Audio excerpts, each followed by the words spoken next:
অবাক হয়ে যাই,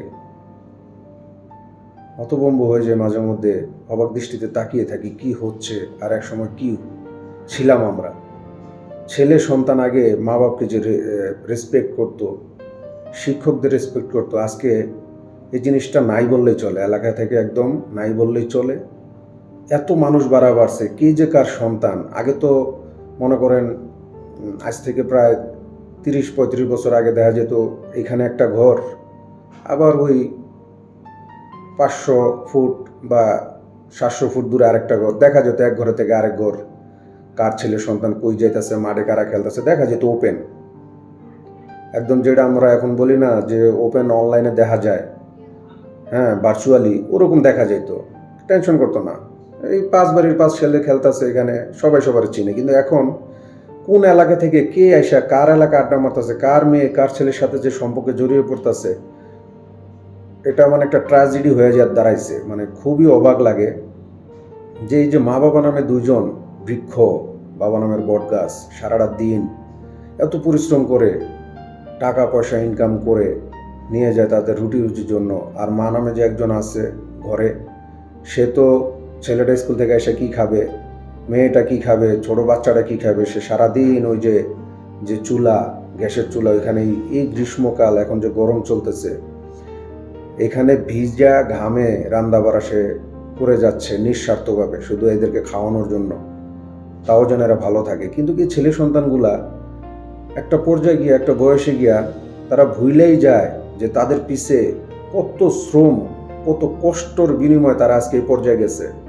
তারা তাদের গার্লফ্রেন্ড, তারা তাদের বয়ফ্রেন্ড পায়া এই মা বাবার 20 বছর 22 বছর যে কষ্ট, যে মানে যে কষ্টের কোনো আপনি বিবরণ দিয়ে শেষ করতে পারবেন না। আর মায়ের কষ্টের কথা তো বলা বাহুল্য, যে মার কষ্টের সাথে পৃথিবীর কারো তুলনা হয় না সাধারণ মানুষ হিসাবে। সেই মায়ের কষ্টের কথা একমাত্র মাই জানে। আর বাপ যে সারাদিন বাইরে তাদের স্কুলের খরচা, কোচিংয়ের খরচা, খানা দানা, ঘর ভাড়া, এগুলো নিয়ে যে তার কি টেনশন জোড়াইতে হয়েছে, সে কোত্থেকে খাবার নিয়ে আসছে, কোত্থেকে টাকা নিয়ে আসছে, একমাত্র সেই জানে, আর কেউ জানে না। তো এই ছেলে মেয়েগুলো হঠাৎ করে কিছুদিনের সম্পর্ক, একটা ছেলে মেয়েকে, মেয়ে ছেলেকে তারা এমন আপন হয়ে যায় যে তারা বেমালুম ভুলে যায় তাদের মা বাবা তাদের জন্য কি করছে। তাদের ওই কয়েকদিনের সম্পর্কের কাছে 20-22 বছরের মায়ের যে কষ্ট, বাবার যে কষ্ট কিছুই না। তো এইসব ছেলে মেয়েদের জন্য একটা দুঃসংবাদ আছে, আমি বলে দিই আমার জায়গা থেকে, আপনারা কান খুলে শুনে নেবেন যারা ইয়াং শুনতেছেন আমার এই ভিডিওটা। যদি মা বাবার কথা মতো চলেন, আল্লাহর রহমত অবশ্যই আপনাদের উপরে আছে। আর যদি মা বাবার এই কষ্ট, এই অর্জিত টাকা পয়সা সারাটা জীবন আপনাদের পিছিয়ে খরচ করছে, কোনোদিন বেনিফিট চায় না, যে মা অসুস্থ হয়ে গিয়েও চুলার পরে আপনাদের জন্য রান্নাবাড়া করছে, তাদেরকে যদি অবমূল্যায়ন করেন, এর ফল আপনাকে ভোগ করতে হবে।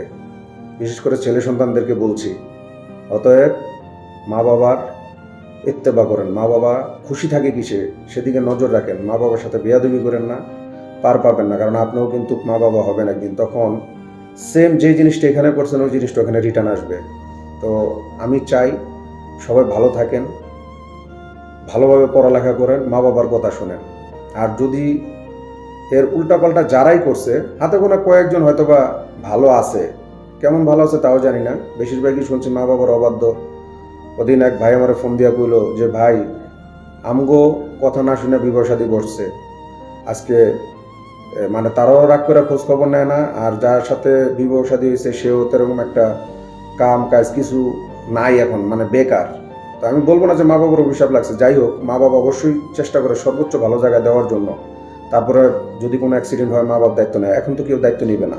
তো সব ছেলে সন্তানদেরকে উদ্দেশ্য করে বলছি, তোমরা মা বাবার কথা শোনো, তোমরা ভালোভাবে পড়ালেখা করো।